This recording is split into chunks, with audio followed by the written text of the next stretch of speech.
Copa അമേരിക്കയ്ക്ക് തയ്യാറെടുത്തുകൊണ്ടിരിക്കുന്ന Argentina ഇക്വഡോറിനെതിരായ സൗഹൃദ മത്സരത്തിൽ വിജയം നേടിയ ആത്മവിശ്വാസത്തിലാണ്. ഏഞ്ചൽ ഡി മരിയ നേടിയ ഒരേയൊരു ഗോളിലായിരുന്നു ചാമ്പ്യന്മാരുടെ വിജയം. കോപ്പയ്ക്ക് മുൻപ് അർജന്റീന അവസാന സന്നാഹ മത്സരത്തിൽ ഗ്വാട്ടിമാലയെ നേരിടും. ഇക്വഡോറിനെതിരെ നേടിയ വിജയം കോപ്പ അമേരിക്ക ആരംഭിക്കുമ്പോൾ അർജന്റീനയ്ക്ക് ആത്മവിശ്വാസം നൽകുന്ന ഒന്നാണെങ്കിലും ടൂർണമെന്റിൽ അർജന്റീനയ്ക്ക് ആദ്യത്തെ മത്സരം മുതൽ വെല്ലുവിളിയാകുമെന്ന് ഉറപ്പാണ്. കഴിഞ്ഞ ദിവസം ഖത്തർ ലോകകപ്പ് ഫൈനലിസ്റ്റുകളായ ഫ്രാൻസിനെതിരെ കാനഡ സമനില നേടിയെടുത്തതിൽ നിന്നും ഇക്കാര്യം വ്യക്തമാണ്. വമ്പൻ താരങ്ങളുമായി ഇറങ്ങിയ ഫ്രാൻസിനെ ഗോൾരഹിത സമനിലയിലാണ് കാനഡ തളച്ചത്. ജൂൺ 21 അർജന്റീന കോപ്പയിലെ ആദ്യ മത്സരം കളിക്കേണ്ടത് കാനഡയോടാണ്.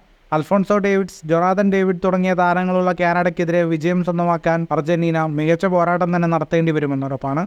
പതിവിൽ നിന്നും വ്യത്യസ്തമായി ഇത്തവണ കോപ്പ അമേരിക്ക കോൺകാഫ് മേഖലയിലുള്ള രാജ്യങ്ങൾ ഉൾപ്പെടുത്തിയാണ് നടക്കുന്നത്. മെക്സിക്കോ, USA, കാനഡ തുടങ്ങിയ രാജ്യങ്ങൾ ടൂർണമെന്റിൽ പങ്കെടുക്കുന്നത് ഇക്കാരണം കൊണ്ടാണ്. കാനഡയുമായുള്ള ആദ്യത്തെ മത്സരം കഴിഞ്ഞാൽ ചിലി, പെറു തുടങ്ങിയ ടീമുകളെയാണ് അർജന്റീന ഗ്രൂപ്പ് ഘട്ടത്തിൽ നേരിടേണ്ടത്. ഖത്തർ ലോകകപ്പിന്റെ ഫൈനലിൽ അർജന്റീനയെ ഉറപ്പിച്ചാണ് ഫ്രാൻസ് കീഴടങ്ങിയത്. ടൂർണമെന്റിൽ കിരീടം നേടാൻ ഏറ്റവും അധികം സാധ്യത കൽപ്പിച്ചിരുന്ന ടീം യൂറോ കപ്പിലും കിരീടം നേടാൻ കൂടുതൽ സാധ്യതയുള്ള സ്ക്വാഡാണ്. അങ്ങനെയുള്ള ഫ്രാൻസിനെ തളച്ചിടാൻ കഴിഞ്ഞ കാനഡയ്ക്കെതിരെ അർജന്റീനയ്ക്ക് വിജയം ഒരിക്കലും എളുപ്പമാകില്ല. ഫുട്ബോൾ ലോകത്തെ കൂടുതൽ വാർത്തകൾക്കും വിശേഷങ്ങൾക്കുമായി സ്പോർട്സ് കഫേ ഇപ്പോൾ തന്നെ സബ്സ്ക്രൈബ് ചെയ്യുക.